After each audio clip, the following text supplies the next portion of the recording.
હનુમાનજી અને અંગદ બંને સમુદ્ર લાંઘવા માટે સક્ષમ હતા, તો પહેલાં હનુમાનજી જ લંકા કેમ ગયા અને અંગદે એમ કેમ કહ્યું કે તેને પાછા આવવામાં સંદેહ છે? તેનું કારણ એ હતું કે અંગદ અને રાવણનો પુત્ર અક્ષય એક જ ગુરુ પાસેથી શિક્ષા લેતા હતા. અંગદ ખૂબ જ બળવાન અને શક્તિશાળી હતા. તે અક્ષય કુમારને વારંવાર થપ્પડ મારતા, એટલે તે બેહોશ થઈ જતા.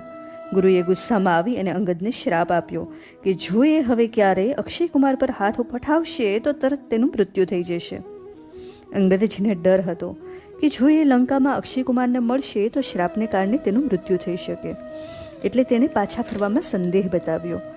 આ બાબત રાવણને પણ ખબર હતી, એટલે જ્યારે તેને ખબર પડી કે એક વાનર અશોક વાટિકાને નષ્ટ કરી રહ્યો છે, તો તેણે સૌથી પહેલાં અક્ષય કુમારને મોકલ્યા. રાવણ જાણતો હતો કે વાનરોમાં માત્ર વાલી અને અંગદ જ એટલા શક્તિશાળી છે જે 100 યોજનનો સમુદ્ર પાર કરી શકે.